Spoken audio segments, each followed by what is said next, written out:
Hello friends, good morning. આજે આપણે હવે એક્ઝામ્પલનો સેક્શન સ્ટાર્ટ કરીએ. બરાબર, જેટલા ટૉપિક ચાલ્યા છે એના પહેલાં એક્ઝામ્પલ સોલ્વ કરી નાખીએ. થોડા એક્સ્ટ્રા એક્ઝામ્પલ પણ લઈશું. ઓકે, ઉદાહરણ 2.1. ઓકે, તમને એક વાત કહેવાની રહી ગઈ કે બુકની જે PDF ફાઇલ છે એની અંદર તમને એક્સરસાઇઝના એક્ઝામ્પલ આપ્યા નથી. બરાબર, થોડી પ્રિન્ટિંગ મિસ્ટેક છે. તો તમને એક્ઝામ્પલ કુમારની જે એપ્લિકેશન છે, બરાબર, એમાંથી તમને મળી રહેશે, કાં તો પછી જૂની બુકો એમાંથી મળી રહેશે. બરાબર, PDF ફાઇલની અંદર જે બુક છે એને એક્ઝામ્પલ એની અંદર છે એની એક્સરસાઇઝના. ઓકે, તો ગમે ત્યાંથી તમે કોઈ જૂની બુકમાંથી કે એમાંથી વ્યવસ્થા કરી લેજો. બરાબર.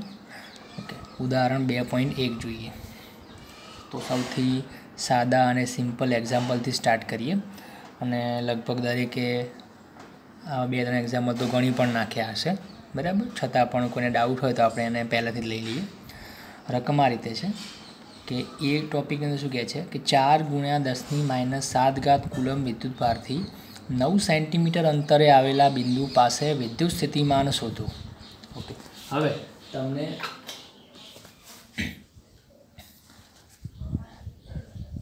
ક્યુ આપેલો છે, બિંદુવત વિદ્યુતભાર આપેલો છે અને ઉદ્ગમ આપેલું છે, અને ત્યાંથી 9 સેન્ટીમીટર અંતરે બિંદુ P પાસે શોધવાનું છે. તો સૂત્ર છે આપણી પાસે V = KQ/R. Kની વેલ્યુ ખબર છે 9 × 10⁹ ક્યુ તમને આપેલો છે અને આરની વેલ્યુ મૂકી દો 9 સેન્ટીમીટર છે, મીટરમાં કન્વર્ટ કરીને મૂકી દો તો મળશે 4 × 10⁴ વોલ્ટ. બરાબર. ઓકે, પછી બીમાં શું કહે છે કે તે પરથી 2 × 10⁻9 કુલમ વિદ્યુતભારને અનંત અંતરેથી P બિંદુએ લાવવા માટે કરેલા કાર્યની ગણતરી કરો. શું જવાબ વિદ્યુતભારને જે માર્ગે લાવવામાં આવે છે તેના ઉપર આધારિત છે? ચલો, હવે તમને શું કહે છે કે આ જે વિદ્યુત સ્થિતિમાન બિંદુ P પાસે ઉત્પન્ન થાય છે એ બિંદુ પાસે આપણે એક નાનો વિદ્યુતભાર જે છે એને અનંત અંતરેથી લાવીએ છીએ P બિંદુ પાસે. જુઓ, આ આપણો પરીક્ષણ વીજભારાને કહી શકાય, ટેસ્ટ ચાર્જ કહી શકાય. કેમ કે આ 2 નેનો કુલમ છે, એની વેલ્યુ ખૂબ જ નાની છે. બરાબર, તો આવા નાના ધન વિદ્યુતભારને આપણે જો અનંત અંતરથી બિંદુ P પાસે તો કેટલું કાર્ય કરવું પડશે? તો આપણને ઇક્વેશન ખબર છે W = Q × V, જ્યાં Q લાવવામાં આવતો વિદ્યુતભાર છે અનંત અંતરેથી અને V તે બિંદુ પાસેનું વિદ્યુત સ્થિતિમાન છે. તો કેટલું કાર્ય કરવું પડશે? તો Q × V. ક્યુની વેલ્યુ 2 × 10⁻9 અને વોલ્ટેજ તમને ઉપરથી મૂકી દેવાનો P બિંદુ પાસે જેટલો છે એટલો. ઓકે, તો આ મળશે 8 × 10⁻5 જૂલ. હવે શું કહે છે કે શું જવાબ વિદ્યુતભારને જે માર્ગે લાવવામાં આવે છે તેના પર આધારિત છે? તો કે ના, કેમ કે વિદ્યુત ક્ષેત્ર કેવું છે આપણું? સંરક્ષી છે. બરાબર, તો કાર્ય જે છે એ માર્ગ પર આધારિત નથી. તમે કોઈ પણ માર્ગે લાવો કાર્ય એનું એ જ રહેશે, કેમ કે અંતિમ અને પ્રારંભિક સ્થાન ઉપર જ આધારિત છે. બરાબર. ઓકે, તો આ થઈ ગયું આપણું ફર્સ્ટ એક્ઝામ્પલ ઉદાહરણનો. પછી લઈએ આપણે ઉદાહરણ 2.2. બરાબર. ઓકે, આ થોડું એક સારું એક્ઝામ્પલ છે અને એક્ઝામમાં પૂછાવા લાયક છે, મોસ્ટ ટાઈમ દાખલો કહી શકાય. બરાબર, અને એક્ઝેક્ટ આવો જ એક સ્વાધ્યાયનો 2.1 છે. બરાબર, તો ઉદાહરણ 2.2 અહીંયા હું ગણાવું છું, સ્વાધ્યાયનો 2.1 તમારે હોમવર્કમાં. ખાલી રકમમાં ફેરફાર છે, બાકી બધું એનો ડેટા છે. બરાબર. ઓકે, તો રકમમાં શું કહે છે કે બે વિદ્યુતભારો 3 × 10⁻8 કુલમ અને -2 × 10⁻8 કુલમ એકબીજાથી 15 સેન્ટીમીટર અંતરે રહેલા છે. એક પ્લસ ચાર્જ છે, એક માઇનસ ચાર્જ છે, બે વચ્ચે ડિસ્ટન્સ આપેલું છે. ઓકે, બે વિદ્યુતભારોને જોડતી રેખા પરના કયા બિંદુએ વિદ્યુત સ્થિતિમાન 0 હશે અને અનંત અંતરે વિદ્યુત સ્થિતિમાન 0 લો. ઓકે, ઇન્ફિનિટી ઉપર તો 0 છે જ. બરાબર, એ સિવાય બીજું કયા બિંદુ એની વેલ્યુ છે 0 હશે એ ચેક કરવાનું છે. અને બે વિદ્યુતભારને જોડતી રેખા ઉપરના બિંદુની વાત કરી છે. બરાબર. ઓકે, હવે આપણને ખબર છે કે વિદ્યુત સ્થિતિમાન અદિશ રાશિ છે. તો અદિશ રાશિ હોય તો એનો આપણે બૈજિક સરવાળો કરીએ છીએ. તો બૈજિક સરવાળામાં 0 વેલ્યુ ક્યારે આવે? તો જ્યારે એક વેલ્યુ પ્લસ હોય અને બીજી માઇનસ હોય તો એનું એડિશન કેવું મળે? આપણને 0 મળે છે. બરાબર, તો શું કહી શકીએ કે વિદ્યુત સ્થિતિમાન 0 થવા માટે એક વિદ્યુતભાર પ્લસ હોવો જોઈએ અને બીજો કેવો હોવો જોઈએ? માઇનસ હોવો જોઈએ. ઓકે, એમાં ફિગર ડ્રો કરી છે. ચલો, એ અને બી બિંદુ જે છે એ બે બિંદુઓ પાસે અલગ અલગ વીજભાર પડેલા છે. Q1 તરીકે આ અને Q2 તરીકે આ વેલ્યુ છે. બે વચ્ચે ડિસ્ટન્સ કેટલું આપ્યું છે? 15 સેન્ટીમીટર આપેલું છે. ઓકે, હવે શું કહે છે? તમને દેખાય છે કે 0 જે વેલ્યુ છે વિદ્યુત સ્થિતિમાન એ ક્યાં થવાની છે? તો બેની વચ્ચેના ક્યાંક બિંદુ પાસે થવાની, આ વચ્ચેની લાઇનમાં A અને Bની વચ્ચે. કેમ કે પ્લસના કારણે વિદ્યુત સ્થિતિમાન પ્લસ હોય અને માઇનસના કારણે માઇનસ હોય, તો ક્યાંક એવી વેલ્યુ મળે કે પ્લસની અને માઇનસની વેલ્યુ સરખી છે અને એક પ્લસ અને એક માઇનસ છે, તો એનું 0 થઈ જવાનું. તો ધારી લઈએ કે A અને Bની વચ્ચે A થી X જેટલા અંતરે બિંદુ P પાસે વિદ્યુત સ્થિતિમાન શૂન્ય થાય છે. Total V is equal two ધારો કે 0 છે. બરાબર? ઓકે, તો B બિંદુથી Pનું અંતર કેટલું થાય? તો કે 15 માઇનસ X થાય. ટોટલ 15 હતું, એમાં આ X છે તો 15 માઇનસ X થાય. ઓકે, હવે આપણે શું કહીશું કે P બિંદુ પાસે વિદ્યુત સ્થિતિમાન 0 છે, પણ કોના કારણે હશે? તો કે એના કારણે બિંદુ P પાસે હશે અને આપણે V1 કહી દઈએ, અને બીના કારણે P પાસે હશે અને V2 કહી દઈએ. તો આપણે શું લખીશું કે ધારો કે Q1 અને Q2ના લીધે બિંદુ P બિંદુએ કુલ વિદ્યુત સ્થિતિમાન કેવું છે? 0 છે. તો એ V કોના બરાબર થવાનું? તો કે V બરાબર V1 પ્લસ V2. બરાબર? Q1 ચાર્જ P પાસે ઉત્પન્ન કરશે અને B પણ P પાસે ઉત્પન્ન કરશે. ઓકે, હવે V કેટલો લેવાનો છે આપણે? 0 આપણને ખબર છે. V1 કોના બરાબર થાય? તો KQ1 અપોન X. આ અંતર છે અને આ ચાર્જ છે. બરાબર? તો એ અને P વચ્ચેનું અંતર લેવાનું છે. પછી V2 તો KQ2 અપોન અંતર કેટલું છે? 15 માઇનસ X. ઓકે, આ દાખલા આપણા ગુરુત્વાકર્ષી બળમાં અને વિદ્યુત ક્ષેત્રમાં તમે ભણી ગયા છો. બરાબર? કે કયા બિંદુએ 0 થાય છે. બસ આ એ જ દાખલા સેમ ટુ સેમ છે. બરાબર? ઓકે, ચલો હવે આ પદને સામે લઈ જાઓ તો એક પ્લસ અને બીજું માઇનસ થવાનું છે. તો શું બનશે? KQ1 અપોન X અને આ બાજુ પદ આ બાજુ minus KQ2 upon 15 minus X. બે બાજુ K કેન્સલ, વેલ્યુ મૂકી દો. Q1ની વેલ્યુ છે 3 ગુણ્યા 10⁻8 ભાગ્યા X is equal two minus M ના M. Q2ની વેલ્યુ છે -2 ગુણ્યા 10⁻8, નીચે 15 માઇનસ X. અહીંયા આપણે અંતરને સેન્ટીમીટરમાં જ લઈએ છીએ. બરાબર? તો જે પણ આન્સર મળશે પણ આપણે સેન્ટીમીટરમાં જ મળશે. ઓકે, 10⁻8ના પદો કેન્સલ થઈ ગયા, આ માઇનસ માઇનસ પ્લસ થઈ ગયા. તો અહીંયા શું રહેશે? 3 upon X is equal two અહીંયા રહેશે 2 અપોન 15 માઇનસ X. કરો ક્રોસ મલ્ટિપ્લિકેશન તો અહીંયા આવશે 15 × 45 માઇનસ 3X બરાબર 2X. 3Xને આ બાજુ લાવો તો 5X બરાબર 45. તો X બરાબર 9 સેન્ટીમીટર. તો શું કહીશું કે એ બિંદુથી 9 સેન્ટીમીટર જેટલા અંતરે વિદ્યુત સ્થિતિમાન 0 હશે. હવે આ પોઈન્ટનું લોકેશન તમે થોડું એને વિચારો તો શું થવાનું કે ટોટલ અંતર 15 હતું, એમાં આ 9 છે તો આ કેટલું હશે? 6 સેન્ટીમીટર. તો આપણે શું કહીશું કે 0 વિદ્યુત સ્થિતિમાનની વેલ્યુ કોની નજીક વધારે છે બિંદુ? તો Q2 નજીક એ બિંદુ છે. કેમ? કેમ કે એના વીજભારની વેલ્યુ કેવી છે? નાની છે. જુઓ. બરાબર? ઓકે, તો તમે કહી શકો કે મોટા વિદ્યુતભારના લીધે વિદ્યુત સ્થિતિમાન વધારે છે અને નાનાના કારણે કેવું હશે? ઓછું હશે. તો આપણે શું કહીશું કે મોટો જે વિદ્યુતભાર છે ત્યાંથી થોડો દૂર જઈએ તો એનું જે વિદ્યુત સ્થિતિમાન છે થોડું ઘટવાનું છે, અને નાનો ચાર્જ છે એનું તો પહેલાંથી ઓછું જ હશે, તો એનો પોઈન્ટ નજીક રહેવો જોઈએ. બરાબર? તો આ રીતે આપણે બેની વચ્ચેના કોઈ બિંદુ પાસે વોલ્ટેજ 0 થશે. ઓકે, શું બીજો કોઈ પોઈન્ટ શક્ય છે વચ્ચેના બિંદુ સિવાય? બીની જમણી સાઈડ કે પછી એની ડાબી સાઈડ કોઈ પોસિબલ છે? ચલો ચેક કરી લઈએ કે આપણે એની ડાબી સાઈડ કોઈ પોઈન્ટ લઈ લઈએ અહીંયા કે 0 થાય છે કે નહીં. તો જુઓ, આ બંને ચાર્જની અંદર એની એટલે કે Q1ની વેલ્યુ કેવી છે? વધારે છે Q2 કરતાં. બરાબર? હવે જો આપણે એ બિંદુ સાઈડ જો કોઈ પોઈન્ટ લઈશું કે ત્યાં 0 થાય છે કે નહીં વોલ્ટેજ એ ચેક કરવા માટે, તો શું થશે? જો આપણે આ પોઈન્ટ એની નજીક રાખીશું તો એની અસર અહીંયા કેવી હશે? વધારે હશે. અને પાછું શું થયું કે બીની વેલ્યુ તો પહેલાંથી ઓછી છે અને પાછો બી પોઈન્ટ તો આના કરતાં વધારે પાછો દૂર છે. તો આની અસર જે છે બીની એટલે કે Q2 વીજવાની અસર અહીંયા સુધી, તો એ તો બહુ પહોંચશે જ નહીં. તો 0 થવાની કોઈ શક્યતા છે નહીં. તો આપણે શું કહીશું કે ડાબી સાઈડ એની બિંદુ પોસિબલ નથી કે જ્યાં વીજ સ્થિતિમાન 0 થાય. ચલો બીની જમણી સાઈડ લઈ લઈએ. અહીંયા ક્યાં પોસિબલ છે? તો કે આ પોસિબલ છે. એની અંદર તમે જોઈ શકો. બરાબર? કે આ એ પોઈન્ટ છે, આ બી પોઈન્ટ છે, બે વચ્ચે અંતર 15 સેન્ટીમીટર છે, આ Q1 ચાર્જ છે, આ Q2 ચાર્જ છે. હવે બીની જમણી સાઈડ એક પી પોઈન્ટ લઈએ અહીંયા, તો અહીંયા 0 થવાની શક્યતા છે. કેમ છે? તો કે જુઓ, આ જે Q1 ચાર્જ છે એની વેલ્યુ વધારે છે પોઝિટિવ, તો એનાથી આપણે દૂર ગયા તો એનો વોલ્ટેજ ઓછો થવાનો છે દૂર જવાથી, અને Q2 ચાર્જ નાનો છે નેગેટિવ, તો એની નજીકનું બિંદુ રાખવું પડશે, તો અહીંયા 0 થવાની શક્યતા છે. તો તમે એક વસ્તુ યાદ રાખો કે વિદ્યુત સ્થિતિમાન 0 થવાની શક્યતા ક્યાં છે? તો કે નાના વિદ્યુતભારની નજીક એ 0 થવાની શક્યતા છે. જ્યાં નાનો ચાર્જ હોય ને, આપણે આગળ જોયું કે વચ્ચે 0 થતું હતું, એ પણ કઈ નજીક થતું હતું? આપણું Q2ની નજીક થતું હતું, અને Q2ની આ સાઈડ પણ એ જ પોઝિશન છે. બરાબર? ઓકે, તો હવે જુઓ અહીંયા આપણે એની ગણતરી તો ધારી લઈએ કે આ પીનું એથી અંતર એક્સ છે અને આ 15 સેન્ટીમીટર છે એ અને બીની વચ્ચે. તો બીથી પીનું અંતર કેટલું થાય? તો કે આ એક્સ માઇનસ 15. બરાબર? આમાંથી આટલું અંતર માઇનસ કરો, આટલું અંતર વધશે. ઓકે, તો એ અને બી બંને વિદ્યુતભારથી આપણને પીનું અંતર મળી ગયું. હવે પી પાસે વિદ્યુત સ્થિતિમાન કેવું કરવાનું છે?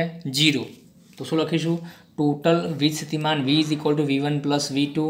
હમણાં કર્યું એમ જ, વીને મૂકી દો 0. V1 શું બને? KQ1 અપોન એક્સ કહેવાય, અને V2 શું બને? KQ2 upon x minus 15. હમણાં 15 માઇનસ એક્સ હતું, અહીંયા શું આવશે હવે? X minus 15. ચલો આ પદને સામે લઈ જાઓ તો માઇનસ થઈ જશે, બે બાજુ કે કેન્સલ, અહીંયા શું વધ્યું? Q1 બાય એક્સ, અને અહીંયા minus Q2 by X minus 15. Value મૂકી દો Q1ની અને Q2ની. બરાબર? આનું સાદુરૂપ આપી દો. ઓકે, તો આ શું મળશે આપણને? એક્સ બરાબર 45. તો આપણે શું કહીએ કે બીજે બિંદુ એવું કયું હશે કે જ્યાં વિદ્યુત સ્થિતિમાન 0 છે? તો એ બિંદુથી બી તરફ 45 સેન્ટીમીટર અંતરે. બરાબર? એથી બી તરફ જોવાનું છે, એથી આ બાજુ નહીં ગણાય. બરાબર? તો કે એથી બી તરફની બાજુએ 45 સેન્ટીમીટરે વોલ્ટેજ 0 થશે. બરાબર? ઓકે, તો આ થઈ ગયું આપણું ઉદાહરણ. તો તમારે સ્વાધ્યાયનો 2.1 હોમવર્કમાં છે. બરાબર? આ જ દાખલો છે, ખાલી જસ્ટ વિદ્યુતભારની વેલ્યુ બદલેલી છે, બાકી બધું વાત શોધવાનું છે. બરાબર? તો એનું આપણે એ નથી ગણાવતા. ચલો પછી નેક્સ્ટ લઈએ આપણે સ્વાધ્યાયનો 2.2. શું કહે છે કે 10 સેન્ટીમીટરની બાજુવાળા નિયમિત ષટકોણના દરેક શિરોબિંદુએ 5 માઇક્રોકુલમ વિદ્યુતભાર છે. તો ષટકોણના કેન્દ્ર પર વિદ્યુત સ્થિતિમાન કેટલું હશે? ષટકોણ છે, બરાબર? 6 બાજુ એની ઇક્વલ હશે. ઓકે, અને એના દરેક શિરોબિંદુ જે છે, 6 શિરોબિંદુ, એની ઉપર આપણે 5 માઇક્રોકુલમનો ચાર્જ મૂકેલો છે. A, B, C, D, E અને F, દરેક ઉપર QQ ચાર્જ આપણે માની લઈએ. બરાબર? ઓકે, અને ષટકોણની સાઈડ કેટલી છે? બાજુ 0.1 મીટર કહેવાય, 10 સેન્ટીમીટર છે એટલે. ઓકે, હવે તમે ચેક કરો કે સેન્ટર ઉપર વિદ્યુત સ્થિતિમાન શોધવાનું છે. તો આપણે એક વસ્તુ તો ખબર જ છે કે દરેક વિદ્યુતભારના કારણે જે મળે એનો સરવાળો કરવાનો છે, કેમ કે અદિશ રાશિ છે. હવે જુઓ, આ બધા શિરોબિંદુઓ જે છે એ સેન્ટરથી એક સરખા અંતરે હશે. બરાબર? તો આપણે શું કરીશું? એકનું શોધી નાખીએ અને પછી એને 6 વડે ગુણી નાખીએ, એટલે 6 ગણું થશે. દરેકનું અલગ અલગ સરખું છે એટલા માટે. ઓકે, તો તમે ચેક કરો, ષટકોણ જે છે એનો આ જે આમ ટ્રાયેંગલ બનાવીએ આપણે આ રીતે. બરાબર? દરેક બિંદુને જોડી નાખીએ તો સેન્ટર સાથે આ બાજુ કેટલો ખૂણો બનાવે? તો એક બાજુ સેન્ટર સાથે 60નો ખૂણો બનાવે, કેમ કે 6 બાજુઓ છે. તો એક બાજુ 60, 6 બાજુ કેટલી બનાવે? 360 બનાવે. ઓકે, તો હવે જુઓ, આ 60નો ખૂણો બનાવે છે, આ બે બાજુઓ ઇક્વલ છે, તો ત્રીજી બાજુ એટલે સમબાજુ ત્રિકોણ થઈ ગયો આપણો. તો આપણે શું કહીશું કે સમબાજુ ત્રિકોણની ત્રણેય બાજુ સરખી હોય છે. તો એથી બી બાજુનું અંતર 0.1 મીટર છે, તો પછી ઓથી એનું અંતરમાં કેટલું થાય? 0.1 મીટર થાય. તો આપણને શું મળી ગયું કે જે વિદ્યુતભાર હતો એનાથી સેન્ટરનું અંતર મળી ગયું. બરાબર? ઓકે, હવે થઈ ગયું ઇઝી. V બરાબર KQ અપોન R. બરાબર? અને એવું 6 શિરોબિંદુના કારણે મળે છે, તો મલ્ટીપ્લાઇડ બાય 6 કરી નાખો અને વેલ્યુ મૂકી દો. બરાબર? આરને આપણે મીટરમાં 0.1 મૂકી દીધું તો કેટલું મળ્યું? 2.7 × 10⁶ વોલ્ટ. તો આટલું આપણને વિદ્યુત સ્થિતિમાન જે છે સેન્ટર ઉપર મળે છે. બરાબર? ઓકે, હવે લઈએ ઉદાહરણ 2.3. બરાબર? એકચ્યુઅલમાં દાખલા કરતાં આ જે ઉદાહરણ છે એ થોડું ઇમ્પોર્ટન્ટ છે, કેમ કે અહીંયા તમને કોન્સેપ્ટની ખબર પડશે ચેપ્ટરની અંદર કે ક્યાં કઈ પરિસ્થિતિ જે છે એ સર્જાય છે, બરાબર. ઓકે, તો તમને અહીંયા શું આપ્યું રકમમાં, તો એક પ્લસ ચાર્જનું વિદ્યુત ક્ષેત્ર આપેલું છે, આ રીતે રેડિયલી આઉટવર્ડ હશે, બહારની દિશામાં એરો જશે આ રીતે વિદ્યુત ક્ષેત્ર રેખાઓના, અને માઇનસ ચાર્જનું કેવું હશે, ઇનવર્ડ, અંદરની સાઈડ એરો જશે આ રીતે. ઓકે, પ્લસ ચાર્જની અંદર તમે બે બિંદુ આપ્યા પી અને ક્યુ, બરાબર, અને માઇનસ ચાર્જની અંદર બે બિંદુ આપ્યા એ અને બી. હવે તમે માગ્યું શું કે વીપી માઇનસ વીક્યુ અને વીબી માઇનસ વીએના ચિહ્ન જણાવો. ચિહ્ન જણાવો. વીપી માઇનસ વીક્યુ શું છે, વિદ્યુત સ્થિતિમાનનો તફાવત છે બે બિંદુ વચ્ચેનો, પી અને ક્યુ બિંદુ વચ્ચેનો. તો એ તફાવત કેવો હશે, તો આપણે શું કહીશું કે જો વિદ્યુત સ્થિતિમાનમાં વધારો થાય તો ચિહ્ન પ્લસ આવશે અને ઘટાડો થાય તો માઇનસ આવશે. આપણે એવું કહીએ કે આપણે ધારો કે પીથી ક્યુ તરફ જઈએ છીએ અને પીનું વોલ્ટેજ વધારે છે અને ક્યુનો ઓછો છે, તો આ બાદબાકી કેવી આવશે, પ્લસ આવશે. અને જો પી કરતાં ક્યુનું વોલ્ટેજ વધારે છે તો આ ચિહ્ન કેવું આવશે, માઇનસ આવશે. તો આપણે શું કહીશું કે જો આપણે જે માર્ગે ગતિ કરીએ છીએ એમાં જો વિદ્યુત સ્થિતિમાનમાં ઘટાડો થતો હોય તો ચિહ્ન ઋણ આવે અને વધારો થાય તો ચિહ્ન પ્લસ આવશે, બરાબર. ઓકે, હવે જુઓ વીપી માઇનસ વીક્યુ. ઓકે, હવે તમે અહીંયા જોઈ શકો છો કે પી બિંદુ અને ક્યુ બિંદુનું સ્થાન ક્યાં છે, તો પી બિંદુ પ્લસથી વધારે નજીક છે અને ક્યુ બિંદુ દૂર છે. હવે તમને માગ્યું શું, વીપી માઇનસ વીક્યુ. તમે જોઈ શકો છો કે અહીંયા તમે જો વીપીની વાત કરો તો આપણો ચાર્જ જે છે વિદ્યુતમાંથી વધુ નજીક છે તો આનો વોલ્ટેજ કેવો હશે, વધારે હશે. આપણે કહ્યું હતું કે જેટલા આપણે વિદ્યુત ભારથી નજીક તમે જાઓ વિરુદ્ધ દિશામાં એની, બરાબર, સીધી વસ્તુ છે કે આપણે ક્યુથી પી તરફ આમ આવીએ છીએ તો આપણે વધારે કાર્ય કરવું પડશે કેમ કે અપાકર્ષી બળના સામનો કરવાનો છે આપણે. ઓકે, તો શું કહીએ કે પી બિંદુનું વોલ્ટેજ વધારે છે, ક્યુ બિંદુનો ઓછો છે, તો વીપી માઇનસ વી ક્યુનું ચિહ્ન કેવું આવશે, પોઝિટિવ આવશે. તો આપણે શું કહીશું, વીપી માઇનસ વી ક્યુ જે છે એ કેવું આવશે, પોઝિટિવ, પ્લસ ચિહ્ન આવશે, બરાબર. આ તમને મેં અગાઉના વિડીયોમાં પણ સમજાયેલું છે કે જેટલું આપણે વિદ્યુત ક્ષેત્રની વિરુદ્ધ દિશામાં વધારે ગતિ કરીએ એટલું આપણે વધારે વર્ક કરવું પડશે. ઓકે, પછી વીબી માઇનસ વી એનું ચિહ્ન કેવું આવશે. હવે જુઓ વીબી માઇનસ વીએ, બી પોઈન્ટ નેગેટિવ ચાર્જથી નજીક દૂર છે અને એ પોઈન્ટ નજીક છે, બરાબર. વીબી માઇનસ વીએ અહીંયા આપણે ધ્યાન રાખીશું કે અહીંયા આપણે આગળ વાત કરી હતી કે વિદ્યુત ક્ષેત્રની દિશામાં વિદ્યુત સ્થિતિમાનમાં ઘટાડો થાય અને એની વિરુદ્ધ દિશામાં વધારો થશે. ઓકે, તો હાલ જેમ મેં કીધું કે આપણે આ જે ક્યુ અને પી બિંદુઓ છે, બરાબર, તો વિદ્યુત ક્ષેત્રની વિરુદ્ધ દિશામાં આપણે જઈએ છીએ, પી બિંદુ નજીક છે, ક્યુ દૂર છે, બરાબર, તો એ પોઝિટિવ આવશે. અહીંયા વાત કરો કે આપણે વીબી માઇનસ વીએ આ રીતે અહીંયા લઈ લઈએ આપણે, ધારો કે વીબી અને આ વીએ, તો કોની વેલ્યુ વધારે છે, કોની નાની હશે ને, બરાબર. તો સીધી વસ્તુ છે કે આ એ પોઈન્ટ જે છે એ વધારે દિશામાં છે વિદ્યુત ક્ષેત્રની, જે બાજુ એરો જાય છે એ બાજુ, અને આ થોડું દૂર છે. તો વિદ્યુત ક્ષેત્રની દિશામાં વોલ્ટેજ કેવો હોય, ઓછો હોય, ઘટે, બરાબર. તો શું કહીશું, વીબી ગ્રેટર ધેન વીએ, આવું થશે. ઓકે, તો વીબી માઇનસ વીએની ચિહ્ન કેવું આવશે, પ્લસ આવશે, પોઝિટિવ. તો આ પણ ધન આવશે, પોઝિટિવ. અહીંયા પણ ચેક કરી લો કે આ બાજુ છે પી પાસે છે વીપી અને ક્યુ પાસે છે વીક્યુ. ચલો કોનો વોલ્ટેજ વધુ હશે, તો ઓબ્વિયસલી વીપીનો વધારે હશે. તો શું લખીશું, વીપી ગ્રેટર ધેન વીક્યુ. તો એની બાદ બાકી કેવી આવશે, વીપી માઇનસ વીક્યુની પોઝિટિવ, બરાબર. તો બંનેના ચિહ્ન જે છે પોઝિટિવ આવશે. હવે તમને ખબર છે કે જો વિદ્યુત સ્થિતિમાનનો તફાવત ધન હોય તો સ્થિતિ ઊર્જાનો તફાવત પણ કેવો હોય, ધન હશે. સીધી વસ્તુ આપણે સૂત્ર આવું ભણ્યા છીએ કે delta V is equal to W upon Q, અને ડબલ્યુને શું કહેવાશે, સ્થિતિ ઊર્જા પણ કહેવાતી તેનો ફેરફાર. તો ડેલ્ટા વી બરાબર ડેલ્ટા યુ અપોન ક્યુ, બરાબર. તો બેઝિકલી વિદ્યુત સ્થિતિમાનનો તફાવત અને વિદ્યુત સ્થિતિ ઊર્જાનો તફાવત બંને સેમ જ છે, કોઈ ફરક નથી, બરાબર. ઓકે, તો બંને સમપ્રમાણમાં છે, એકને લાગુ પડશે બીજાને લાગુ પડશે. હવે બીજું બી પોઈન્ટમાં શું કહે છે, એક નાના ઋણ વિદ્યુત ભારને ક્યુથી પી અને એથી બી બિંદુઓ વચ્ચે સ્થિતિ ઉર્જાના તફાવતના ચિહ્નો જણાવો. બરાબર. ઓકે, તો આપણે કરવાનું શું, ખાલી વિદ્યુત સ્થિતિમાનમાં શું ચેન્જીસ આવે છે એ જોઈ લઈએ. બસ એ ચેન્જીસ જે છે આપણા કોના કહેવાશે? વિદ્યુત સ્થિતિ ઉર્જાના કહેવાશે. બરાબર. ઓકે, હવે શું છે? એક નાનો ઋણ વિદ્યુતભાર છે. ક્યાંથી ક્યાં લઈ જવાનો છે? Q થી P સુધી. આપણે અહીંયા લઈ લઈએ -Q ચાર્જ, એને આપણે લઈ લઈએ Q થી P બાજુ. બરાબર. અને પછી બીજું A થી B સુધી લઈ જવાનું છે. તો અહીંયા આપણે નેગેટિવ ચાર્જ લઈ લઈએ A થી B સુધી, આ રીતે. તો એરો બતાવેલો છે મેં. બરાબર. તો જુઓ, હવે આ પ્લસ ચાર્જ છે અને આ માઇનસ ચાર્જ છે. બરાબર. તો અહીંયા બે વચ્ચે આકર્ષી બળ લાગે છે. તો આ વિદ્યુતભાર જે છે આપોઆપ ગતિ કરવાનો છે.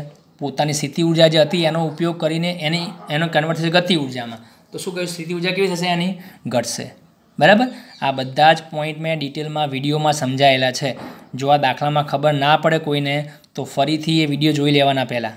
લગભગ લેક્ચર નંબર 2.1 થી 2.3 પહેલાં જે 3 વિડીયો છે આખા આની ઉપર ચર્ચા આપણે કરેલી છે. ક્યારે વધે છે, ક્યારે ઘટે છે, બધું. બરાબર. ઓકે, તો સીધી વસ્તુ છે, ઋણ વિદ્યુતભાર છે એ પ્લસ તરફ આકર્ષાવાનો છે. તો એ ગતિ કરશે. તો ગતિ ઉર્જામાં રૂપાંતર થયું કોના ભોગે? સ્થિતિ ઉર્જાના ભોગે. તો સ્થિતિ ઉર્જામાં શું થવાનો? ઘટાડો. તો આપણે શું કહીશું કે સ્થિતિ ઉર્જાના ચિહ્નો જે છે એ કેવા આવશે? ઋણ આવશે. આ પહેલી આકૃતિ માટે. બરાબર. એ લખી દઈએ આપણે. ડેલ્ટા યુ કેવો આવશે? નેગેટિવ. બરાબર. Q થી P માટે.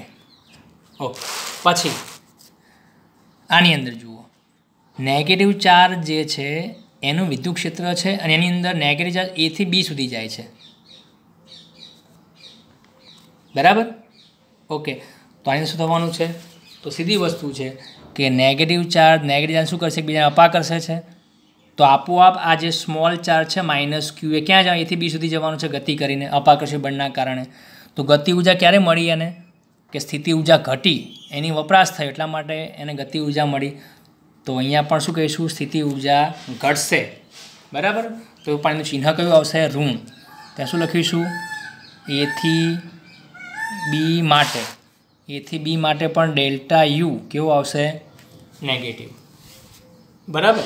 હવે તમે જાતે પોઝિટિવ ચાર્જ લઈને આ કન્ડિશન એપ્લાય કરી જુઓ તો આનાથી ઉલટો તમને જવાબ મળશે. બરાબર.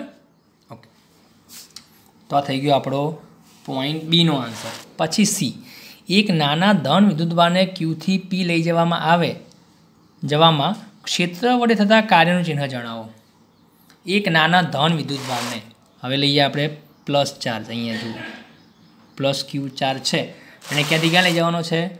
Q થી P લઈ જવાનો છે. અને વર્ક કોના દ્વારા? ક્ષેત્ર દ્વારા કાર્ય શોધવાનું છે. તમે જુઓ, પ્લસ ચાર્જ છે એને આપણે Q થી P લઈ જઈએ છીએ. આપોઆપ જાય છે કે બાહ્ય બળ વડે લઈ જવું પડે? બાહ્ય બળ વડે. કેમ કે આ +Q ચાર્જ આ +Q ને શું કરશે? અપા કરશે. તો આપણે શું કરવું પડે? આ +Q ચાર્જ પર આપણે બળ લગાવવું પડે અને એને વિદ્યુત ક્ષેત્રની વિરુદ્ધ દિશામાં ગતિ કરાવવી પડે. તો એ ચેક કરો કે આપણે કરેલું કાર્ય ધન છે તો પછી વિદ્યુત ક્ષેત્રે કરેલું કાર્ય કેવું હોય? ઋણ હોય. કેમ કે જુઓ, આપણે બળ આપીને આ બાજુ સ્થાનાંતર કરીએ છીએ. બરાબર. પણ કાર્ય આપણે વિદ્યુત ક્ષેત્ર દ્વારા મેળવવાનું છે. તો વિદ્યુત ક્ષેત્રનું બળ કઈ બાજુ લાગવાનું છે? ઓપોઝિટમાં. તો જુઓ, બળ વિદ્યુત ક્ષેત્રની દિશામાં લાગશે અને સ્થાનાંતર એની ઓપોઝિટમાં થાય છે આ રીતે Q થી P સુધી. તો કાર્ય કેવું આવશે? ઋણ આવશે. બરાબર. તો આની અંદર શું લખીશું કે Q થી P લઈ જવામાં કાર્યનું ચિહ્ન જે છે કેવું આવશે? ઋણ આવશે. બરાબર. ઋણ.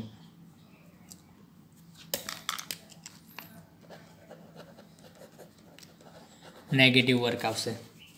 બરાબર. ચલો પછી ડીની અંદર, એક નાના ઋણ વિદ્યુત ભારને B થી A લઈ જવામાં બાહ્ય બળ વડે થતા કાર્યનું ચિહ્ન જણાવો. કેવો ચાર્જ છે? નાનો ઋણ વિદ્યુત ભાર. તો ધારો કે આપણો -Q ચાર્જ છે. ક્યાંથી ક્યાં લઈ જવો છે? B થી A. જો B થી A, તો અહીંયા B પોઈન્ટ છે ને ત્યાં આપણો -Q ચાર્જ છે, એને આપણે આ બાજુ લઈ જવો છે. બરાબર. ઓકે, કઈ દિશા છે આપણી આ?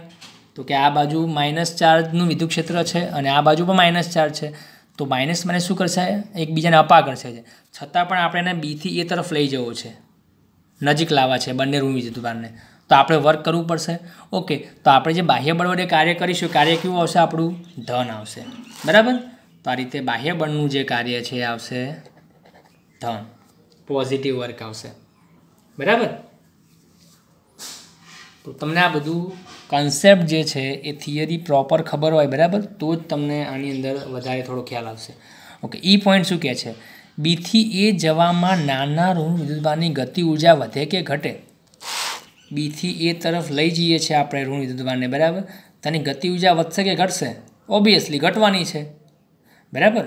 કેમ કે આપણે ઋણ વિદ્યુતભાર તરફ જઈએ છીએ તો જેમ જેમ નજીક જઈએ અપાકર્ષી બળ વધતું જશે, તેની ગતિ ઉર્જામાં ઘટાડો થવાનો છે. બરાબર. તો આપણે શું લખીશું? ગતિ ઉર્જા અહીંયા એની ઘટશે. બરાબર. તો આ દાખલો જે છે એ મતલબ થિયરી છે, બરાબર, એક પ્રકારની કોન્સેપ્ચ્યુઅલ ક્વેશ્ચન છે. એક ચેક પોઈન્ટ જેવો ક્વેશ્ચન કહી શકાય કે તમે કેટલું સમજ્યા છો એ તમને અહીંથી ખબર પડશે. ઓકે, નેક્સ્ટ લઈએ આપણે સ્વાધ્યાયનો 2.4. બરાબર. રકમ આ રીતે છે કે 12 સેન્ટીમીટર ત્રિજ્યાના એક ગોળાકાર સુવાહકની સપાટી પર 1.6 × 10⁻⁷ કુલમ વિદ્યુતભાર નિયમિત રીતે વિતરિત થયેલો છે. ગોળાકાર સુવાહકની કવચ, બરાબર, ગોળો છે. ઓકે, અને શું કહે છે? તો કે ગોળાની અંદર, ગોળાની તરત બહાર અને ગોળાના કેન્દ્રથી 18 સેન્ટીમીટર અંતરે આવેલા બિંદુએ વિદ્યુત ક્ષેત્ર તથા વિદ્યુત સ્થિતિમાન કેટલું હશે? બંને વસ્તુ શોધો. ઇલેક્ટ્રિક ફિલ્ડ અને ઇલેક્ટ્રિક પોટેન્શિયલ શોધવાનું છે. તો આપણે ગોળાની એક થિયરી ભણ્યા છીએ કે ગોળો જે છે સુવાહક ગોળો હોય તો એની અંદર જો આપણે વિદ્યુતભારને વિતરિત કરી નાખીએ, બરાબર, આ રીતે માની લો કે આવો એક ગોળો છે આપણી પાસે અને અંદર આપણે વિદ્યુતભાર એને આપી દીધો, બરાબર. તો સુવાહક હોવાના કારણે શું થવાનું કે અંદર વિદ્યુતભારો ગતિ કરશે અને પરસ્પર અપાકર્ષી બળના લીધે એ ક્યાં ગોઠવાઈ જવાના? એની સપાટી ઉપર. બરાબર. ઓકે, તો બધા જ વિદ્યુતભારો જે છે એ આ રીતે ગોળાની સપાટી પર આવી જાય છે. અંદર કોઈ ચાર્જ રહેતો નથી. બરાબર. હા, અંદર ચાર્જ ક્યારે ગોઠવાયેલો રહે? ગોળો કેવો હોય? અવાહક હોય તો. કેમ કે આપણને ખબર છે કે અવાહક માધ્યમની અંદર વિદ્યુતભાર ગતિ કરી શકતો નથી. તો એને જ્યાં આપણે મૂક્યો છે ત્યાંનો ત્યાં સ્થિર જ પડ્યો રહેશે, એ ગતિ નહીં કરી શકે. બરાબર. ઓકે, પણ જો સુવાહક ગોળો હોય આ રીતે તો તમે અંદર ભલે ચાર્જ એને આપો અંદર બધી જ બાજુ, છતાં પણ એ બહાર ગતિ કરીને આવી જશે સપાટી ઉપર. તો અંદરની સાઈડ આપણે શું કહી શકીએ? ઇલેક્ટ્રિક ફિલ્ડ કેવું હોય? 0. બરાબર. ગોળાની અંદર વિદ્યુત ક્ષેત્ર શૂન્ય હોય છે કેમ કે બધી બાજુથી સમાન મૂલ્યને વિરુદ્ધ દિશામાં જ દેખાવાનું છે. ઓકે, પછી બીજું, ગોળાની બહાર આપણે શું વિચારી શકીએ કે આ બધો જે ચાર્જ છે એ એના કેન્દ્ર પર સમાયેલો છે એવું આપણે માની શકીએ, એટલે કે પોઈન્ટ ચાર્જ જેવું કામ કરે છે. બરાબર. ઓકે, અને આ બધી વસ્તુ આપણે આગળ ભણી ગયા છીએ. ચલો, તો પહેલાં આપણે લઈ લઈએ ગોળાની અંદર બહાર અને સપાટી પર વિદ્યુત ક્ષેત્રની વેલ્યુ અને પછી લઈ લઈએ વિદ્યુત સ્થિતિમાનની વેલ્યુ. બરાબર. ઓકે, નંબર એ, ગોળાની અંદર ઇલેક્ટ્રિક ફિલ્ડ કેટલું? વિદ્યુત ક્ષેત્ર તે તો અંદર કેવું હોય? 0 હોય. આપણે ભણી ગયા, બરાબર, ગોસ લૉની અંદર. ઓકે, પછી બીજું બી, ગોળાની તરત બહાર. હવે ગોળો પૂરો થાય અને તરત બહારનો મતલબ શું કહેવાય? એ બિંદુ તમે ક્યાં લઈ શકો? એની સપાટી ઉપરનું. બરાબર. ઓકે, તો આપણે શું કહી શકીએ કે સપાટીથી થોડા તમે બહાર જાઓ છો, એક સહેજ જ બહાર, તો તમે શું માની શકો કે આ જે ચાર્જ છે બધો ક્યાં ભેગો થયેલો છે? એના સેન્ટર ઉપર. તો આખો ગોળો તમે બિંદુવત વિદ્યુતભાર તરીકે એને ગણી શકો છો. બરાબર. તો આપણું સૂત્ર શું આવશે? તો કે તરત બહાર માટે શું લેવાય? સ્મોલ આર અંતર જે છે કોના બરાબર થાય? ત્રિજ્યા બરાબર થાય. તો સૂત્ર શું હતું આપણું? E = KQ/R². એમાં આર આપણો ત્રિજ્યાનો આવશે. વેલ્યુ મૂકી દો, કેની વેલ્યુ, અને ક્યુ આપેલો છે 1.6 × 10⁻⁷ અને ત્રિજ્યા આપેલી છે ગોળાની 12 સેન્ટીમીટર, અને લખાવો 0.12 અને એનો વર્ક કરી દો તો આવશે 10⁵ ન્યૂટન પર કુલમ. પછી શું કહે છે? ગોળાના કેન્દ્રથી 18 સેન્ટીમીટર અંતરે આવેલા બિંદુએ શોધવાનું છે.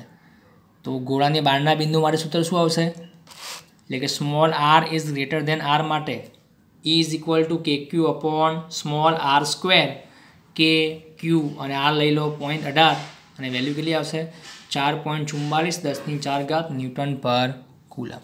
હવે વારો છે વિદ્યુત સ્થિતિમાનનો, આના આ જ બિંદુઓ માટે, બરાબર. ઓકે, તો આપણને ખબર છે કે ગોળાની અંદરના બિંદુએ વિદ્યુત ક્ષેત્ર શૂન્ય હોય છે, પણ વિદ્યુત સ્થિતિમાન કેટલું હોય? અચળ હોય. અને અચળ વેલ્યુ કેટલી હશે? જેટલી સપાટી પર હોય એટલું જ વિદ્યુત સ્થિતિમાન જે છે એ આની અંદર હશે, બરાબર.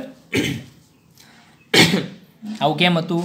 તો મેં તમને સમજાવ્યું હતું કે ધારો કે આપણી પાસે આ રીતે એક ગોળો છે એની આ, બરાબર, વિદ્યુતભાર સપાટી પર વિતરિત થયેલો છે અને એક ધારો કે પોઈન્ટ P12ના બિંદુ પાસે લઈ લઈએ અને અહીંયા એક સ્મોલ ચાર્જ Q લઈ લઈએ, ધન વીજભાર, બરાબર. ઓકે, તો હવે આપણે શું કહીશું કે આ ગોળાના કારણે આ બિંદુ પાસે વિદ્યુત સ્થિતિમાન કેટલું હોય? તો કે KQ/R સૂત્ર આપણને ખબર છે. પણ જો આપણે હવે આ ચાર્જ Qને ગોળા તરફ લઈ જઈએ તો આપણે બહારથી વર્ક કરવું પડશે, કેમ કે અપાકર્ષી બળનો સામનો કરવો પડશે, બરાબર. તો આપણે એની ઉપર વર્ક કરતા ગયા અને એ સ્થિતિ ઉર્જા મળતી ગઈ આ સ્મોલ ચાર્જને Qને, બરાબર. અને આ આપણે વર્ક ક્યાં સુધી કરવું પડશે? તો કે છેક ગોળાની સપાટી સુધી આપણે કાર્ય કરવું પડશે, કેમ કે સપાટી પર પહોંચીશું ત્યાં સુધી આ જે ગોળા પરનો વીજભાર છે ને એ આ પ્લસ Qને અપા કરશે, એને દૂર ભગાડશે, બરાબર. ઓકે, તો આપણે શું કહીશું કે આપણે આ ધન વિદ્યુતભાર પર કાર્ય કરવું પડ્યું અને કાર્ય એને મળી ગયું એને સ્થિતિ ઉર્જાના સ્વરૂપમાં. ક્યાં સુધી આ કાર્ય કરવું પડે? તો કે સપાટી સુધી. હવે તમે જેવા સપાટીને ક્રોસ કરીને અંદર જતા રહ્યા, બરાબર, એટલે કે આ જે આપણું સપાટી છે ગોળાની કવચ, એને થોડાક અંદર તમે જાઓ, અંદરનો પોઈન્ટ આવી જવાનો, પછી થોડુંક અંતર કાપો એટલે અંદરના બિંદુ પાસે E તો કેવો હોય છે? શૂન્ય. તો કે એની અંદર વર્ક કરવું પડશે નહીં. તો કે અંદરના વિસ્તારમાં E0 છે તો કોઈ ફોર્સ જ નહીં લાગે, વિદ્યુત ક્ષેત્રનું બળ નહીં લાગે. અને જો બળ ના લાગે તો કે આપણે પણ કોઈ કાર્ય નહીં કરવું પડે, કેમ કે આપણે આ બળ કેમ લગાડવું પડ્યું હતું? તો કે વિદ્યુત ક્ષેત્ર સામે ઓપોઝ કરતું હતું એટલા માટે આપણે બળ લગાડવું પડ્યું હતું, બરાબર. પણ અંદરના વિસ્તારમાં તો વિદ્યુત ક્ષેત્ર કે બળ લાગતું જ નથી, તો કે આપણે પણ કોઈ બળ નહીં લગાડવું પડે, તો કાર્ય કેવું હશે? 0 હશે. તો આનો મતલબ એ થયો કે હવે આપણે કોઈ કાર્ય કરતા નથી તો પછી વિદ્યુતભારની ઉર્જા કેટલી? તો એની ઉર્જા કેટલી? તો સપાટી પર જેટલી ઉર્જા હતી આપણે વર્ક કરતાં સપાટી સુધી પહોંચ્યા હતા અહીંયા, બરાબર, અને પછી અહીંથી અંદર આવ્યા તો કાર્ય ના કરવું પડ્યું, તો કે છેલ્લે એની પાસે ઉર્જા કેટલી વધશે? તો જેટલી સપાટી હતી એટલી ઉર્જા એની પાસે વધશે અને બધા વિસ્તારમાં એની ઉર્જા રહેશે. તેનો મતલબ શું થાય કે ગોળાની અંદરના વિસ્તારમાં બધા જ બિંદુઓએ વિદ્યુત સ્થિતિમાન કેવું હોય? સરખું હોય, એટલે કે સ્થિતિ ઉર્જા પણ એની સરખી જ હોય છે. અને કેટલી હોય? તો જેટલી સપાટી પર હોય એટલી જ, બરાબર. આ થિયરી પણ આપણે થોડી સમજ્યા હતા. તો હવે એ જ વસ્તુ અહીંયા એપ્લાય કરો.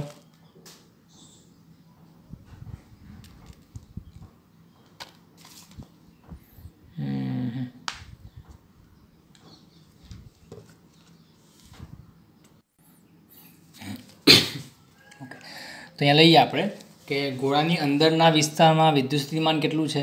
તો કે ગોળાની અંદર બધા જ બિંદુએ વિદ્યુત સ્થિતિમાન જે છે એ સમાન હોય છે, જે સપાટી પરના વિદ્યુત સ્થિતિમાનના મૂલ્ય જેટલું જ હોય છે. તો એનું કેટલું આવશે? KQ/R ત્રિજ્યા છે, KQRની વેલ્યુ મૂકી દેવાનું, જે આવે તમારો આન્સર, બરાબર. મેં ગણતરી અહીંયા બાકી મૂકેલી છે. ઓકે, પછી ગોળાની તરત બહારનું બિંદુ, તો આપણે શું કહીએ કે ગોળાની તરત બહારનું બિંદુ જે છે એ સપાટી પરના બિંદુ તરીકે લઈ શકાય. તો ત્યાં પણ કેટલું હશે? KQ/R. તો આ સેમ વેલ્યુ એની જ આવવાની છે, બરાબર. છતાં મેં 2 વાર આને ગણેલું છે. પછી ગોળાના કેન્દ્રથી 18 સેન્ટીમીટર દૂર, તો આ ગોળાની બહારનું બિંદુ કહેવાય. તો એના માટે સૂત્ર કયું આવે? આપણે જે આગળ રેગ્યુલર ભણ્યા છીએ, KQ/r મૂકી દો વેલ્યુ, બરાબર. તમે મળે તમારો આન્સર. ઓકે, હવે લઈએ આપણે સ્વાધ્યાયનો 12.12. ઓકે, રકમ આ રીતે છે કે 8 મિલી કુલમ વિદ્યુતભાર ઉગમ બિંદુએ રહેલો છે. એક નાના -2 × 10⁻⁹ કુલમ વિદ્યુતભારને P003 સેન્ટીમીટરથી R069 સેન્ટીમીટર બિંદુએ થઈ Q040 સેન્ટીમીટર બિંદુએ લાવવા માટે કેટલું કાર્ય કરવું પડશે શોધવાનું છે. જુઓ, એક વિદ્યુતભાર આપણો ફિક્સ છે ઉગમ બિંદુ ઉપર, બરાબર. તો આ 3 ડાયમેન્શનમાં અહીંયા દોરેલું છે. આ આપણી વાય અક્ષ છે, આ એક્સ, આ ઝેડ અક્ષ છે અને એક્સ અક્ષ છે. અહીંયા આપણે એક્સ અક્ષની ખાસ કોઈ જરૂર છે નહીં, બરાબર. આ જે અંતરો આપ્યાની અંદર એટલા માટે એક્સ અક્ષને આપણે આ રીતે મૂકેલી છે. તો આ વાય અને આ ઝેડ અક્ષ છે, બરાબર. ઓકે, તો અહીંયા ઉગમ બિંદુ છે આપણું. ત્યાં ઓ જે પોઈન્ટ છે ત્યાં Q1 બરાબર 8 ગુણ્યા 10⁻³ કુલમ ચાર્જ પડેલો છે, 8 મિલી કુલમ છે, બરાબર. ઓકે, બીજો એક ચાર્જ છે Q2, કેટલો? -2 ગુણ્યા 10⁻৯ કુલમ. એ પહેલાં ક્યાં હતો? P પાસે હતો. એના આમ કયા હતા? 0, 0, 3, બરાબર. આ 0, 0, 3 તો આ બિંદુ કઈ અક્ષ ઉપર કહેવાય? Z અક્ષ પર કહેવાય. તો આ Z અક્ષ છે આપણી 0, 0, 3 ઉપર. ઓકે, એને પછી ક્યાં લઈ ગયા આપણે? P થી બિંદુ R પાસે લઈ ગયા, અને આરના યામ કયા છે? 0, 6, 9. આનો એક્સ યામ કયો છે? 0. આનો મતલબ શું કહેવાય? કે આ જે બિંદુ છે કયા સમતલમાં છે? YZ સમતલમાં છે. એટલા માટે અમે જો Y અને Z અક્ષ દોરેલી છે આની અંદર. ઓકે, અને એ R બિંદુએ થઈને પછી ક્યાં લઈ ગયા આપણે? Q બિંદુએ લઈ ગયા આપણે. એના યામ કયા છે? 0, 4, 0. આ કઈ અક્ષ કહેવાય? Y અક્ષ યામ છે આનો, બરાબર. આ રીતે તો P થી R અને R થી Q પાસે લઈ ગયા, બરાબર, એક ચાર્જને. તો કેટલું આપણે કાર્ય કર્યું એ શોધવાનું છે આપણે. એ શું કરીશું? તો સીધી વસ્તુ છે કે વિદ્યુત ભારના ચેપ્ટરમાં આપણે જે પણ કાર્ય કરીએ છીએ માર્ગ પર આધાર રાખતું નથી, ફક્ત પ્રારંભિક અને અંતિમ સ્થાન ઉપર ડિપેન્ડ કરશે, બરાબર. તો આપણે શું કહીશું કે P થી ભલે તમે ગમે તે રસ્તે થઈને એને Q પાસે લાયા, રસ્તાનું કોઈ ઇમ્પોર્ટન્સ નથી, બસ ફક્ત કોની ઉપર ડિપેન્ડ કરશે? P અને Q બિંદુ પર આધાર રાખે છે, બરાબર. તો આપણે શું કહીશું? આખા દાખલામાં R બિંદુનું કોઈ મહત્ત્વ છે નહીં, બરાબર. એ જસ્ટ માર્ગ બતાવે છે કે તમે R પાસે થઈને Q પાસે આવ્યા, બરાબર. પણ આપણે ફક્ત P અને Q બિંદુથી મતલબ છે. ચલો, P બિંદુ ઉગમ બિંદુથી કેટલા અંતરે કહેવાય? તો જુઓ, આને માઇનસ કરો, 0, 0, 3ને માઇનસ કરો 0, 0, 0માંથી, તો શું રહેશે? 3 સેન્ટીમીટર રહેશે. ઓકે, અને Q બિંદુ ઓથી કેટલા અંતરે છે? તો 0, 0, 0 છે, આ બાજુ 0, 4, 0 છે. કેટલું અંતર કહેવાય એનું? Y આમ પર 4 સેન્ટીમીટર કહેવાય. ઓકે, તો આપણને શું થયું?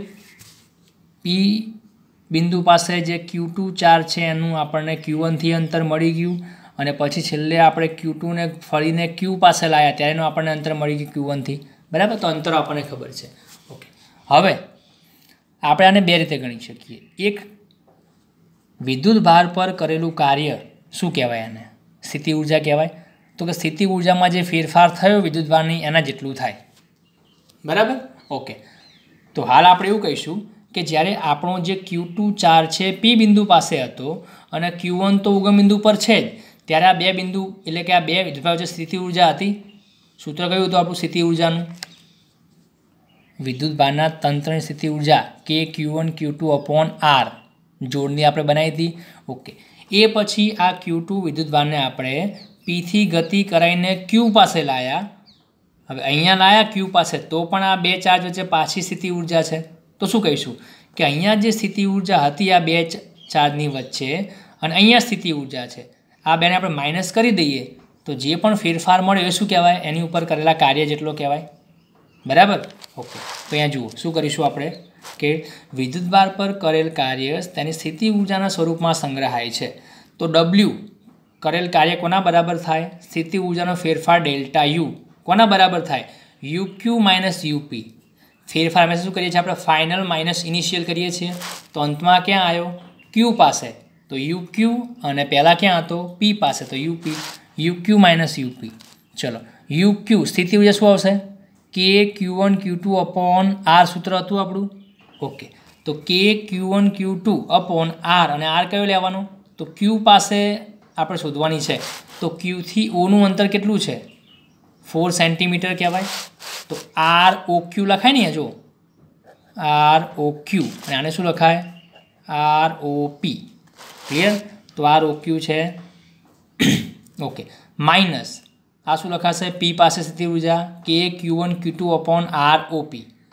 ચલો, કોમન શું નીકળશે? KQ1 Q2 બ્રેકેટમાં રહેશે 1/ROQ - 1/ROP. ચલો, વેલ્યુ મૂકી દો. તો Kની વેલ્યુ, Q1ની વેલ્યુ, Q2ની વેલ્યુ, બ્રેકેટમાં 1/ROQ 4 સેન્ટીમીટર છે, મીટરમાં કેટલા થાય? 0.04 લખાય. OP 0.03. અને તમે શું કરી શકો?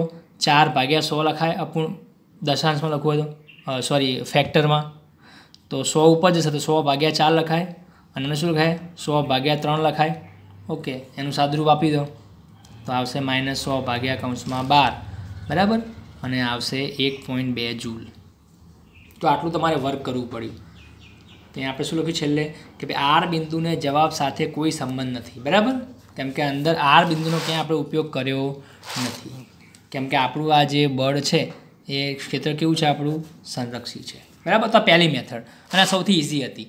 સ્થિતિ ઉર્જાનું સૂત્ર આપણે જ્યારે સાબિત કર્યું થિયરી પરથી, બસ તો પછી એનો સૌથી સારો ઉપયોગ અહીંયા થઈ શકે કે બે ચાર્જ અમુક ચોક્કસ અંતરે છે એની વચ્ચે સ્થિતિ ઉર્જા છે, તો બસ એમાંથી આ ઉર્જાને બાદ કરી નાખો. બીજી આપણી રૂટીન મેથડ કઈ હતી? હા જુઓ, બીજી રીત મેં ફક્ત સૂત્રો લખ્યા છે, બરાબર, એના ગણતરી નથી કરી, પણ આપણે આગળ જે ભણ્યા એ પ્રમાણે કે વિદ્યુત સ્થિતિમાન વી બરાબર શું લખાય? ડબલ્યુ કાર્ય ભાગ્યા ક્યુ લખાય. ઓકે, કાર્ય ક્યાંથી ક્યાં જવાનું છે? પી થી ક્યુ સુધી, તો ડબલ્યુ શું લખાશે? ડબલ્યુ પી ક્યુ અપોન ક્યુ, બરાબર. તો કાર્ય કેટલું કહેવાય? તો ડબલ્યુ પી ક્યુ બરાબર ક્યુ ઇન્ટુ વી લખાય. ઓકે, હવે જુઓ કયા ચાર્જને ગતિ કરાવીએ છીએ આપણે? આ Q2ને ગતિ કરાવીએ છીએ, પી પાસે છે અને વી કેટલો થાય? તો બે બિંદુ વચ્ચેનો તફાવત વિદ્યુત સ્થિતિમાનનો, તો પી અને ક્યુ વચ્ચે કેટલો તફાવત છે? તો વી ક્યુ માઇનસ વીપી. ચલો, વી ક્યુ સૂત્ર શું બને એનું? કે ક્યુ અપોન આર પ્રમાણે, તો કે Q1, બરાબર, કેમ કે ક્યુ બિંદુ પાસે સ્થિતિમાન કોનું લેવાનું છે? તો ઉગમ બિંદુ પર જે ચાર્જ છે એ ઉત્પન્ન કરે છે. સમજાય છે? થોડું ફરથી જુઓ કે ઉગમ બિંદુ પાસે જે વિદ્યુતભાર છે એ પોતાની આસપાસ વિદ્યુત ક્ષેત્ર ઉત્પન્ન કરે છે અને એ વિદ્યુત ક્ષેત્રમાં આપણે એક જે ચાર્જ છે આ Q2 નાનો ચાર્જ એને આપણે ગતિ કરાવીએ છીએ, બરાબર. તો Q1 ચાર્જના કારણે P પાસે સ્થિતિમાન ઉત્પન્ન થવાનું છે અને Q પાસે પણ થશે એનું સ્થિતિમાન, તો વી ક્યુ માઇનસ વીપી. વી ક્યુ શું લખાય? કે Q1 અપોન આર ઓ ક્યુ લખાશે, ક્યુ બિંદુ પાસે અંતર છે આ. ઓકે, અને માઇનસ વીપી શું લખાશે? કે Q1 અપોન આર ઓ પી. તો એને કૌંસમાં Q2ને ગુણી નાખો, શું બને? K Q1 Q2 upon R O Q minus K Q1 Q2 upon R ઓ પી. તો થઈ ગયું એની વસ્તુ ફરતી અહીંયા જોવાઈ ગઈ K Q1 Q2 upon R O Q minus K Q1 Q2 upon R ઓ પી, બરાબર. તો વસ્તુ એની જ છે, બસ ખાલી એકમાં આપણે સ્થિતિ ઉર્જાનો ફેરફાર કરીને ગણ્યું અને બીજામાં આપણે વિદ્યુત સ્થિતિમાનના ફેરફારનો ઉપયોગ કરીને ગણીએ છીએ, બરાબર. તો આવા યામવાળા જે દાખલા છે એ ભલે આપણે લાગે થોડા કોમ્પ્લિકેટ કે આ અલગ અલગ બિંદુ આપેલા છે, તેનો ઉપયોગ ક્યાં થશે, પણ જસ્ટ આપણે કશું કરવાનું નથી, ફક્ત અંતિમ અને પ્રારંભિક લઈ લો, બસ એ બેને જ આપણે ગણતરીમાં લેવાના છે, બરાબર. ઓકે, પછી નેક્સ્ટ લઈએ સ્વાધ્યાયનો 2.3. શું કહે છે કે બે વિદ્યુતભારો 2 માઇક્રોકુલમ અને -2 માઇક્રોકુલમ એકબીજાથી 6 સેન્ટીમીટર દૂર આવેલા બિંદુઓ એ અને બી પર મૂકેલા છે, બરાબર. તો એ તંત્રના કોઈ સમસ્થિતિમાન પૃષ્ઠની ઓળખ કરો અને બી દરેક બિંદુએ વિદ્યુત ક્ષેત્રની દિશા કઈ હશે? શું કહે છે? એ અને બી બિંદુઓ છે, બે એકબીજાથી 6 સેન્ટીમીટર અંતરે છે.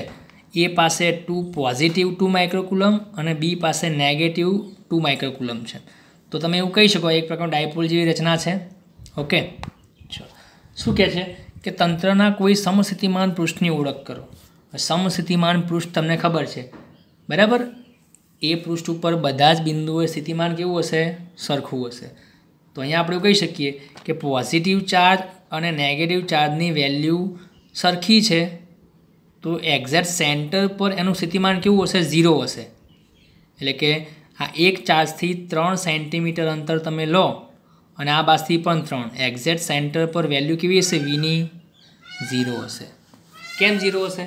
તો 2 માઇક્રોકુલમનું જે વિદ્યુતનું ઉત્પન્ન થાય એટલું તો અહીંયા માઇનસનું થવાનું છે, એનો બરાબર સરવાળો 0 થઈ જવાનો છે. તો આખી આ જે મેં સમતલ ડ્રો કર્યું મેં, જે સીમાથી પસાર થાય સેન્ટરમાંથી આખી લાઈન જે, એ બધા બિંદુ પાસે વી કેવો હશે? 0 હશે. તો આ શું કહેવાય? આપણું સમસ્થિતિમાન પૃષ્ઠ કહેવાશે, બરાબર. પછી ઈની દિશા કઈ હશે વિદ્યુત ક્ષેત્રની?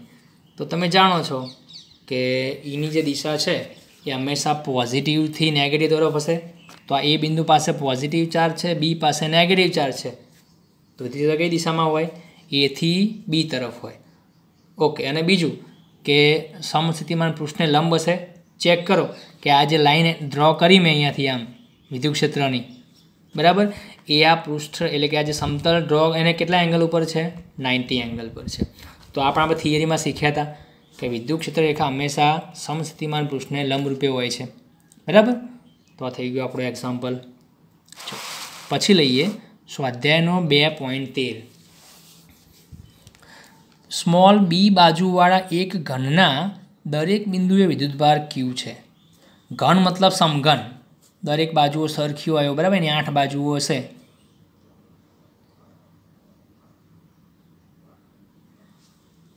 ઓકે, સોરી 6 બાજુ, બરાબર, 8 નહીં. તો બધી સાઈડ એની સરખી હશે, બરાબર, વેલ્યુ બધી લંબાઈ પહોળાઈ ને બધું. ઓકે, તો તમે એની સિંગલ સાઈડ કેટલી આપી? બી બાજુવાળા ઘનના દરેક બિંદુએ વિદ્યુતભાર ક્યુ મૂકેલ છે. આ વિદ્યુતભારના તંત્રને લીધે ઘનના કેન્દ્ર પર સ્થિતિમાન અને વિદ્યુત ક્ષેત્ર શોધો, બરાબર. ઓકે, હવે તમે જોઈ શકો છો કે ઘનના કેન્દ્ર ઉપર એટલે કે શિરોબિંદુઓ જે છે 8 શિરોબિંદુઓ, એની ઉપર આપણે ક્યુ ચાર્જ મૂકેલો છે અને દરેક શિરોબિંદુ જે છે એ સેન્ટરથી કેવા અંતરે છે? એક સરખા અંતરે કહેવાય, બરાબર. ઓકે, હવે તમે જોઈ શકો છો કે સેન્ટર ઉપર તમારે શોધવું છે વિદ્યુત સ્થિતિમાન, તો શિરોબિંદુનું સેન્ટરથી અંતર તમને ખબર હોવી જોઈએ. તમને આ બી વેલ્યુ કોની આપી? ખાલી બાજુની વેલ્યુ આપી છે, બરાબર. પણ સેન્ટરથી શિરોબિંદુનું અંતર જે છે કંઈક અલગ થશે. એ શોધવાનું કઈ રીતે? તો એ શોધવા માટે મેથેમેટિક્સનો યુઝ કરવો પડે, બરાબર. પણ આપણે હાલ એમાં પડતા નથી. પણ જસ્ટ એટલું યાદ રાખો કે તમે સમઘનના સામસામેના શિરોબિંદુને કનેક્ટ કરો ને, સામસામેના ચેક કરો. તમે એક બોક્સ લઈ લો, એક ચોરસ બોક્સ, બરાબર, અને એના 2 સામસામેના શિરોબિંદુને કનેક્ટ કરો તમે, તો એ ક્યાંથી પસાર થવાની? લાઈન સેન્ટરમાંથી પસાર થવાની, બરાબર. ઓકે, તો સમઘનના સામસામેના 2 શિરોબિંદુ જે છે ને વિકર્ણ કહેવાય છે. એનું અંતર કેટલું હોય? √3b, એટલે કે બાજુ કરતાં કેટલા ગણું હોય? √3 ગણું હોય. ક્લિયર? ઓકે, હવે એ જે અંતર છે ને અડધું કરી નાખો તો અંતર કોના બરાબર થાય? સેન્ટરથી શિરોબિંદુનું અંતર કહેવાશે. તો દેખાય છે કે √3b/2 કરો તો શું લખાય? દરેક શિરોબિંદુનું તેના કેન્દ્રથી અંતર, બરાબર. તો આટલું યાદ રાખી લેજો તમે, આની ગણતરીની કોઈ જરૂર નથી, બરાબર. કે 2 શિરોબિંદુ વચ્ચેનું અંતર જે છે સામસામેના એ એટલે કે વિકર્ણની લંબાઈ જે છે √3b જેટલી છે. ઓકે, હવે આપણને ખબર છે કે બધા શિરોબિંદુ એક સરખા જેવા છે, ચાર્જ સરખો છે, અંતર સરખા છે. તો આપણે શું કરીશું કે 8 શિરોબિંદુઓ છે તો KQ/R કરી નાખીએ સ્થિતિમાન અને ગુણ્યા 8 કરી નાખીએ, જેમ આગળ આપણે ષટકોણમાં કર્યું હતું, બસ એ જ દાખલો છે, બરાબર. ઓકે, તો 8 ગુણ્યા KQની વેલ્યુ અહીંયા આપણને આપેલી છે, બરાબર. કે અને ક્યુ એમને એમ રાખવાનો છે. આર અંતર શું લખવાનું? √3/2 × b. 2 ઉપર જશે તો 8 દુ 16, તો 16/√3 KQ/b. અને ક્યુને શું લખી શકો?